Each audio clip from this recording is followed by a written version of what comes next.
اللہ اکبر اللہ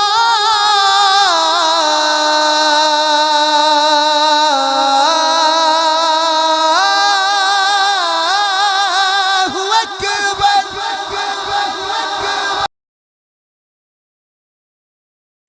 حضرت حسین رضی اللہ تعالی عنہ جب بڑے ہوئے، امیر معاویہ رضی اللہ تعالی عنہ کی وفات کے بعد جب یزید تخت نشین ہوا، حضرت حسین رضی اللہ تعالی عنہ نے یزید کو اس اعلیٰ منصب کا اہل نہ سمجھا، اس لیے یزید کی بیعت کرنے سے صاف انکار کر دیا۔ دوسری طرف اہل کوفہ نے خطوط کے ذریعے حضرت حسین رضی اللہ تعالی عنہ کو کوفہ آنے کی دعوت دی۔ تقریباً 80,000 آپ کو خطوط لکھے گئے۔ آپ کے عزیز و اقارب رشتہ داروں نے آپ کو کوفہ نہ جانے کا مشورہ دیا، لیکن حضرت حسین رضی اللہ تعالی عنہ نے فرمایا کہ میں نے کوفہ جانے کا مصمم اور پختہ ارادہ کر لیا ہے، میں ضرور جا کے رہوں گا۔ حضرت حسین رضی اللہ تعالی عنہ نے کوفہ کی طرف سفر کے لیے مدینہ منورہ سے تیاری کرنا شروع کر دی۔ پھر سوچا کہ ابتلاء و آزمائش کے جس سفر پر جا رہا ہوں، جن مشکل والے سفر پر جا رہا ہوں، آخری مرتبہ اپنے نانا کے روزے پہ چلا جاتا ہوں، آخری مرتبہ درود و سلام کے تحفے پیش کر دیتا ہوں۔ مدینہ چھوڑنا بڑا مشکل ہے۔ جو حضرات حج پہ جاتے ہیں یا عمرہ کرنے کے لیے جاتے ہیں، کبھی آپ حضرات ان لوگوں سے پوچھ کے دیکھیں، بھائی جب آپ مدینہ چھوڑ کے مکہ کی طرف جا رہے تھے آپ کی کیفیت کیا تھی؟ وہ اس وقت آپ کو جواب دے گا، جب میں مدینہ چھوڑ رہا تھا اس وقت میری آنکھوں سے آنسو جاری تھے، میری نگاہیں روزے رسول پہ لگی ہوئی تھی، اس وقت میں زبان حال سے کہہ رہا تھا، اللہ کے نبی آپ کے روزے کو چھوڑنے کو جی نہیں چاہتا، لیکن کیا کروں، مجھے یہاں سے جانا ضروری ہے۔ لوگوں کی آنکھوں سے آنسو جاری ہو جاتے ہیں۔ حضرت عثمان بن عفان رضی اللہ تعالی عنہ جب اپنے گھر کے اندر محصور تھے خلافت کے زمانے میں، کسی نے کہا امیر المؤمنین شام چلے جائیں، عثمان بن عفان نے دو ٹوک الفاظ میں فرمایا تھا، واللہ لا اترک دار رسول اللہ، اللہ کی قسم میں نبوت کا پڑوس چھوڑ کر شام کے اندر نہیں جانا چاہتا۔ میری زندگی کی آخری حسرت اور خواہش یہ ہے کہ مجھے مدینہ کے اندر موت آ جائے۔ اور آج سے چند سال پہلے کی بات ہے، یہ اس وقت کی بات ہے جب سعودی عرب کے اندر تیل نہیں نکلا تھا، وہاں کے پہاڑوں نے سونا اور چاندی نہیں اگلا تھا۔ حضرت مولانا مفتی محمد یونس رحمۃ اللہ علیہ حج کے لیے تشریف لے گئے۔ مفتی صاحب فرماتے ہیں کہ ہم روزے رسول کے قریب بیٹھ کر کھانا کھا رہے تھے، سالن گوشت کا بنا ہوا تھا، جو ہی ہم نے ہڈی چبا کر پھینکی، ایک معصوم عربی بچہ اس ہڈی کو اٹھانے کے لیے آگے بڑھا، اس نے ہڈی کو اٹھایا اور کھانا شروع کر دیا۔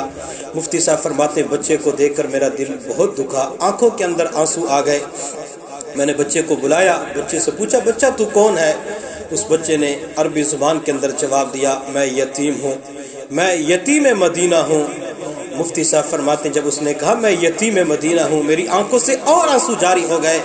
میں نے اس بچے سے کہا آپ ہمارے ساتھ پاکستان چلو، آپ کو اچھا کھانا ملے گا، اچھے کپڑے ملیں گے، جب جوان ہو جاؤ گے آپ کی شادی کر دی جائے گی۔ چنانچہ بچہ پاکستان آنے کے لیے تیار ہو گیا۔ جب اگلا دن ہوا، وہ معصوم عربی بچہ اس مفتی صاحب کے پاس آئے اور مفتی صاحب کی طرف دیکھ کر کہا، پھر روزے رسول کی طرف اشارہ کیا، مفتی صاحب کیا یہ روزے رسول بھی پاکستان کے اندر موجود ہے؟ مفتی صاحب فرماتے بچے کا سوال سن کر میری ہچکیاں بن گئی، میں نے اور رونا شروع کر دیا۔ میں نے اس بچے سے کہا بچہ یہ دولت تو صرف اسی شہر کو نصیب ہے، ہم اسی کے لیے لاکھوں روپیہ خرچ کر کے آتے ہیں، گھر بار بیوی بچوں کو چھوڑ کے آتے ہیں۔ اس بچے نے عربی زبان کے اندر کہا چچا مجھے آپ لوگوں کے کھانے کی بچی ہوئی ہڈیاں تو منظور ہے، لیکن اپنے نبی کا روزہ چھوڑنا منظور نہیں ہے۔ نظر میں جمال حبیب خدا ہے، نظر میں جمال حبیب خدا، جس کی تصویر سینے میں موجود ہے، جس نے لا کر کلام الہی دیا، وہ محمد مدینے میں موجود ہے صلی اللہ علیہ وسلم۔ پھول کھلتے ہیں پڑھ پڑھ کے صلی علی، جھوم کر کہہ رہی ہے یہ باد صبا، ایسی خوشبو چمن کے گلوں میں کہاں، جو نبی کے پسینے میں موجود ہے۔ ہم نے مانا کہ جنت بہت ہے ہنسی، ہم چھوڑ کر مدینہ نہ جائیں کہیں، یوں تو جنت میں سب ہے مدینہ نہیں، پر مدینے میں جنت بھی موجود ہے۔ بنا لیا ہے بہاروں نے گھر مدینے میں، بنا لیا ہے بہاروں نے گھر مدینے میں، مہک رہی ہے فضائے حرم مدینے میں۔ حضور آپ کے قدموں پر مٹنے والوں کا ہجوم رہتا ہے شام و سحر مدینے کا۔ میں کیوں نہ منزل عقبا کی جستجو کروں، مجھے نصیب ہوا ہے سفر مدینے میں۔ اے حبیب رب جہاں یہ آرزو ہے میری، کہ میں جہاں بھی رہوں دل رہے مدینے میں۔ آمین۔ حضرت حسین رضی اللہ تعالی عنہ نے سوچا کہ میں آخری مرتبہ اپنے نانا کے روضے پہ چلا جاتا ہوں، سلام کے تحفے پیش کر لیتا ہوں۔ حضرت حسین رضی اللہ تعالی عنہ اپنے نانا کے روضے پہ آئے، درود و سلام کے تحفے پیش کیے اور وہاں سے اپنے قافلے کو لے کر چل پڑے، اہل و عیال کے ساتھ چل پڑے۔ کسی شاعر نے اس کو یوں بیان کیا: فرزند پیغمبر کا مدینے سے سفر ہے، فرزند پیغمبر کا مدینے سے سفر ہے، سادات کی بستی کے اجڑنے کی خبر ہے، گل و صفت چمن سے دہر جانے کو ہے، گھر چھوڑ کے جنگل بسانے کو چلے ہیں۔ حضرت حسین رضی اللہ تعالی عنہ اپنے قافلے کو لے کر چل پڑے، حتیٰ کہ بالآخر یہ قافلہ حسینی کربلا کے میدان کے اندر پہنچ گیا۔ حضرت حسین رضی اللہ تعالی عنہ نے لوگوں سے پوچھا: لوگوں یہ کون سی جگہ ہے؟ لوگوں نے بتلایا کربلا۔ حضرت حسین رضی اللہ تعالی عنہ نے فرمایا: نہیں نہیں، یہ تو کرب و بلا ہے، یہ آزمائش اور تکلیف کی جگہ ہے۔ یہ کربلا کا میدان آل رسول کے لیے آزمائش گاہ تھی۔ قصہ مختصر: 7 محرم الحرام کو حضرت حسین رضی اللہ تعالی عنہ اور آپ کے اہل و عیال پر دریائے فرات کا پانی بند کر دیا گیا، پانی کا ایک گھونٹ آل رسول کو نہ دیا گیا۔ حضرت امام حسین رضی اللہ تعالی عنہ نے دشمن سے ایک رات عاریتاً مانگی کہ ایک رات ہمیں دے دی جائے تاکہ اپنے پروردگار کو راضی کر سکیں۔ 9 محرم الحرام کو حضرت حسین رضی اللہ تعالی عنہ عورتوں بچوں بوڑھوں نے وہ رات خیموں کے اندر گزاری، اللہ کے سامنے روئے، تڑپے، گڑ گڑائے: اللہ ہماری جان کو اپنے راستے کے اندر قبول فرما لے۔ جب 10 محرم الحرام کا سورج طلوع ہوا، حضرت حسین رضی اللہ تعالی عنہ نے محسوس کیا کہ طاقت و قوت کے نشہ میں مدہوش دشمن ان کے خون کا پیاسا ہے، آل رسول کا وہ خون لینا چاہتا ہے۔ دشمن کے تیور میں جارحیت کا غرور دے کر حضرت حسین رضی اللہ تعالی عنہ نے ان ظالموں کے دلوں پر ندائے حق کی دستک دی کہ شاید ان کا ضمیر جاگ اٹھے، شاید یہ نواز رسول کے مقام کو پہچان سکیں، شاید نواز رسول کے مرتبے کو پہچان سکیں۔ لیکن اقتدار کا ضمیر جب سوتا ہے تو بیدار نہیں ہوتا۔ حضرت حسین رضی اللہ تعالی عنہ اونٹنی کے اوپر سوار ہوئے، اللہ کا قرآن سامنے رکھا، گویا کہ کربلا کے میدان میں حسینی آواز گونجی۔ حضرت حسین رضی اللہ تعالی عنہ نے فرمایا: لوگو کیا تمہارے لیے میرا قتل کرنا جائز ہے؟ کیا تمہارے لیے میری حرمت کے رشتے کو توڑنا جائز ہے؟ سوچو تو صحیح میں کون ہوں؟ کیا میں تمہارے نبی کی بیٹی فاطمہ رضی اللہ تعالی عنہا کا بیٹا نہیں ہوں؟ کیا تمہارے نبی کے چچا زاد علی المرتضیٰ رضی اللہ تعالی عنہ کا بیٹا نہیں ہوں؟ کیا سید الشہداء حضرت امیر حمزہ رضی اللہ تعالی عنہ میرے والد کے چچا نہ تھے؟ کیا ذوالجناحین حضرت جعفر طیار رضی اللہ تعالی عنہ میرے چچا نہ تھے؟ کیا تم نے اللہ کے محبوب کا یہ قول نہیں سنا: الحسن والحسین سیدا شباب اہل الجنہ؟ حسین جنتی نوجوانوں کے سردار ہیں۔ اللہ کی قسم میں جھوٹ نہیں بول رہا، جب سے میں نے ہوش سنبھالا ہے اس دن سے لے کر آج تک میں نے کبھی جھوٹ نہیں بولا۔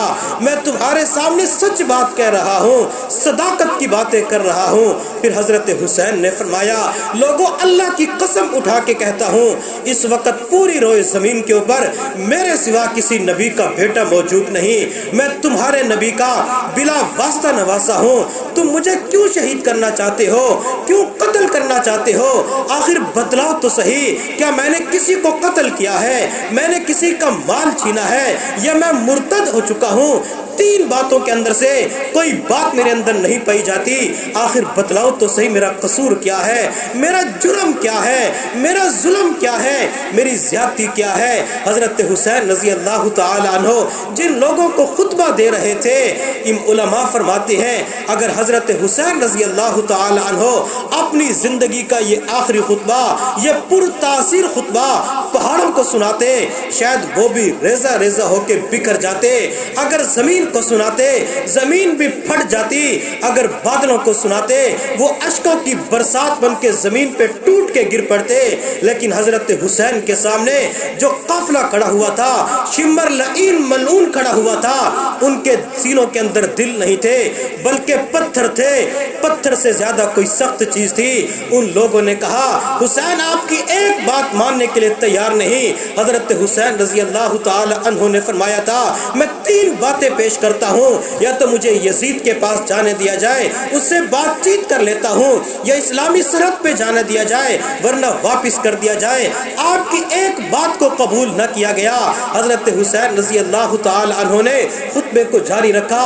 آپ کے خطبے کا اتنا اثر ہوا کہ حضرت حر رضی اللہ تعالی عنہ جو دشمنوں کے قافلے کی طرف تھے، حضرت حسین کے قافلے کی طرف آ گئے۔ دشمن نے للکار کر کہا حر کیا کر رہے ہو، قافلے کو چھوڑ چکے ہو، حسینیت کی طرف جا چکے ہو۔ حضرت حر رضی اللہ تعالی عنہ نے جواب دیا میں نے جنت اور دوزخ کے اندر سے ایک راستے کا انتخاب کیا، جب تم قیامت کے دن اٹھو گے تم ظالموں کے ساتھ اٹھو گے، جب قیامت کے دن میں اٹھوں گا میں جنت کے سرداروں کے ساتھ اٹھوں گا، میں نے اس راستے کا انتخاب کیا ہے۔ حضرت حسین رضی اللہ تعالی عنہ اونٹنی کے اوپر سوار تھے، خطبہ دے رہے تھے، حتیٰ کہ دشمن نے تیروں کی بوچھاڑ شروع کر دی، تیر آ کے قافلے کو لگ رہے تھے۔ حضرت حسین رضی اللہ تعالی عنہ کے قافلے والے آگے بڑھ بڑھ کر اپنی شجاعت و بہادری کی تاریخ رقم کر رہے تھے، لڑ لڑ کے شہید ہو رہے تھے۔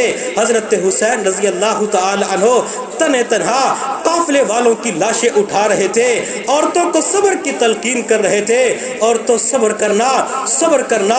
بالآخر حضرت حسین رضی اللہ تعالی عنہ کا لخت جگر 18 سال کا خوبصورت نوجوان، ابھرتی جوانی، حضرت علی اکبر ہاتھ کے اندر تلوار لیے خیمے کے اندر سے اس طرح باہر نکلے جیسے کربلا کی اندھیر نگری کے اندر حسن و جمال کا آفتاب طلوع ہو چکا ہو۔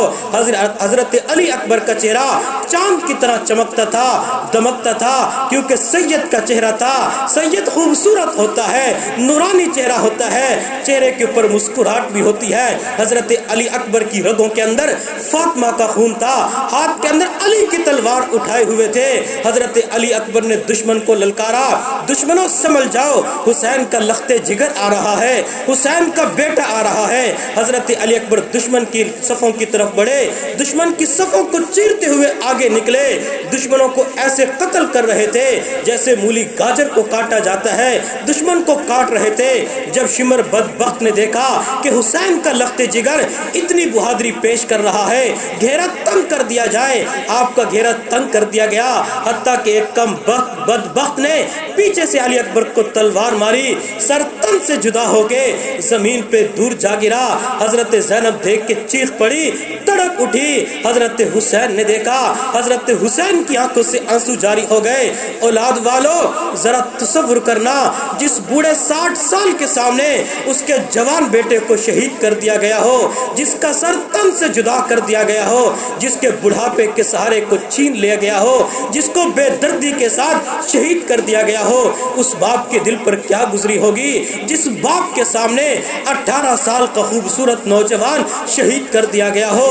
پتہ نہیں حضرت حسین رضی اللہ تعالی عنہ نے اپنے دل کے اوپر پتھر کی کون سی چٹان رکھ کے صبر کیا تھا، حتیٰ کہ کوفی نے اس وقت کہہ دیا علی تو دوسروں کی لاشیں اٹھا رہا ہے، جب تو اپنے لخت جگر کی لاش اٹھائے گا تجھے اس وقت پتہ چلے گا۔ حضرت حسین کے سامنے جب علی اکبر کو شہید کر دیا گیا، حضرت حسین رضی اللہ تعالی عنہ نے صبر و تحمل کا مظاہرہ کرتے ہوئے علی اکبر کی لاش کو اٹھا لیا۔ حضرت حسین رضی اللہ تعالی عنہ وہیں پہ کھڑے تھے۔ اسی موقع کو تاریخ والوں نے لکھا کہ حضرت حسین کے سامنے پورا خاندان شہید کر دیا گیا، بچوں اور بیٹوں کو خاک و خون کے اندر تڑپا دیا گیا، لیکن پوری تاریخ انسانیت کے اندر حسین جیسا بہادر اور جری نظر نہیں آتا۔ جو جوان بیٹے کی میت پہ نہ رویا وہ حسین، جو جوان بیٹے کی میت پہ نہ رویا وہ حسین، جس نے سب کچھ کھو کے پھر بھی کچھ نہ کھویا وہ حسین، جو دہکتی آگ کے شعلوں پہ سویا وہ حسین، جس نے دنیا کو خون سے دھویا وہ حسین۔ حضرت حسین رضی اللہ تعالی عنہ سارے خاندان کو شہید کروا چکے تھے۔ حضرت حسین کی بہادری دیکھیے، حسین کی شجاعت دیکھیے، حضرت حسین کا دل دیکھیے۔ اس لیے کسی شاعر نے کہا صبر عظیم خدا سے وہ لے کے آئے تھے، دریا نہیں تھا دل تھا سمندر حسین کا۔ حضرت حسین رضی اللہ تعالی عنہ کا ایک بیٹا رہ چکا تھا، تاریخ والوں نے لکھا، جس کا نام علی اصغر تھا، 6 ماہ کا لخت جگر تھا۔ حضرت حسین رضی اللہ تعالی عنہ نے 6 ماہ کے لخت جگر علی اصغر کو اپنی گود کے اندر یوں اٹھایا اور میدان کربلا کے اندر لے آئے۔ دشمنوں کو، ظالموں کو مخاطب کر کے فرمایا، ظالموں دشمنی تمہاری اور میری ہوگی، یہ بچہ تو تمہارا دشمن نہیں، اس بچے کا کیا قصور ہے، اس بچے کی کیا زیادتی ہے۔ آج 3 دن ہو چکے ہیں، اس بچے کو پانی کا ایک گھونٹ نہیں ملا، اس بچے پہ ترس کھاتے ہوئے، بچے پہ رحم کھاتے ہوئے پانی کے چند گھونٹ دے دو۔ ظالموں نے پانی کیا دینا تھا، ایک بدبخت نے دور سے تیر مارا، وہ تیر حضرت علی اصغر کے حلق کے اندر پیوست ہو گیا۔ حضرت حسین نے دیکھا، حسین کی آنکھوں سے آنسو جاری ہو گئے، اپنے ہاتھ سے تیر کو باہر نکالا، گردے سے خون کا فوارہ پھوٹ پڑا۔ حضرت حسین نے لخت جگر کو زمین پہ رکھا، خون کو اپنے ہاتھ کے اندر یوں لیا، پھر آسمان کی طرف دونوں ہاتھوں کو بلند کر کے اللہ کی بارگاہ میں دعا مانگی، اے اللہ اپنا پورا خاندان تیرے راستے کے اندر قربان کر چکا ہوں، ایک چھوٹی قربانی رہ چکی تھی، اللہ معصوم بیٹے کی قربانی آپ کے راستے میں پیش کر چکا ہوں، اللہ یہ چھوٹی شہادت قبول کر لے، اللہ چھوٹی قربانی آپ کے راستے میں دے چکا ہوں۔ اور آج اگر ہمارے سامنے کسی دشمن کا بیٹا چھوٹا معصوم آ جائے، ہم اس بچے کو اٹھا کر پیار کر لیتے ہیں، دشمن میری اس کے والد کے ساتھ ہوگی، یہ بچہ تو میرا دشمن نہیں ہے۔ لیکن وہ ظالم کتنے ظالم تھے جس کو چھوٹے بچوں کے اوپر ترس نہ آیا، چھوٹے بچے کو تیر مار کر شہید کر دیا۔ حضرت حسین رضی اللہ تعالی عنہ کربلا کے میدان میں تنے تنہا رہ چکے تھے۔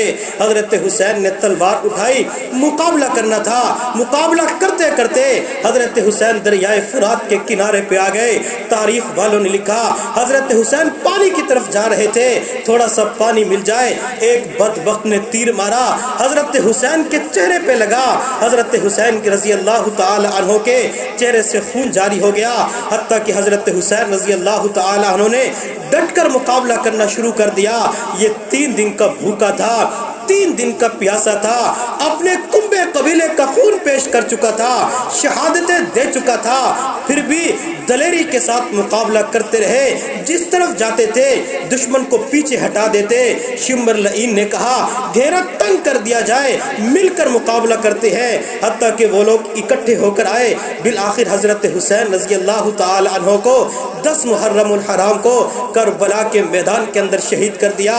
حضرت حسین شہید ہو گئے، ایک بدبخت قریب آیا، آپ کے سینے پہ چڑھ کے بیٹھ گیا، آپ کی گردن کو یوں کاٹ دیا جیسے بکرے کو ذبح کیا جاتا ہے۔ پھر حضرت حسین رضی اللہ تعالی عنہ کے سر کو نیزے کی نوک پہ چڑھایا، حضرت حسین کا سر نیزے کی نوک پہ آیا، لیکن قیامت تک کے لیے حضرت حسین کا نام بلند ہو گیا، حضرت حسین کا سر بلند ہو گیا۔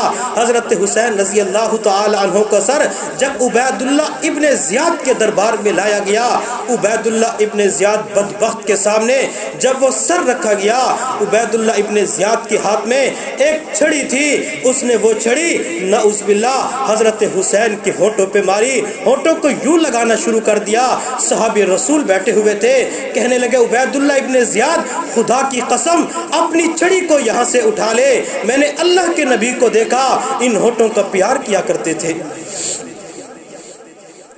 حضرت حسین رضی اللہ تعالی عنہ دنیا سے چلے گئے، لیکن آخری وقت کے اندر ہمیں کئی اسباق دے کے چلے گئے۔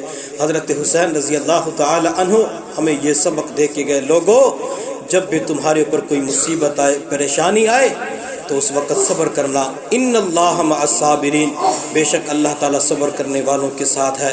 حضرت حسین رضی اللہ تعالی عنہ ایک اور سبق دے کے چلے گئے، جب اسلام کی وجہ سے، شریعت کی وجہ سے گھر بار کو چھوڑنا پڑے تو گھر بار کو چھوڑ دینا۔ حضرت حسین ایک اور سبق دے کے چلے گئے، لوگوں آخری وقت تھا، مجھے پتہ چل چکا تھا میری شہادت کا وقت قریب آ چکا ہے، لیکن میں نے آخری وقت کے اندر نماز کو نہ چھوڑا، میں نے کربلا کے میدان میں تلواریں ٹکرا رہی تھی، تیروں کی بارش ہو رہی تھی، سواری کے اوپر پر بیٹھ کر نماز ادا کی، تم بھی نماز کو کبھی نہ چھوڑنا، نماز کو قضا نہ کرنا۔ حضرت حسین ایک اور سبق دے کے چلے گئے، لوگوں جب میرا آخری وقت تھا میں نے اس وقت بھی اللہ کے قرآن کی تلاوت کو نہ چھوڑا، آخری وقت بھی قرآن کی تلاوت کو جاری رکھا، تم بھی قرآن کی تلاوت کو جاری رکھنا، کبھی قرآن کی تلاوت کے اندر ناغہ نہ کرنا، قرآن کو سینے کے ساتھ لگا کے رکھنا۔ حضرت حسین ایک اور سبق دے کے چلے گئے، لوگوں میں نے عفت و پاک دامنی والی زندگی گزاری ہے، تم بھی عفت و پاک دامنی والی زندگی گزارنا، اپنی جوانی کو داغدار نہ ہونے دینا، بے داغ جوانیاں گزارنا۔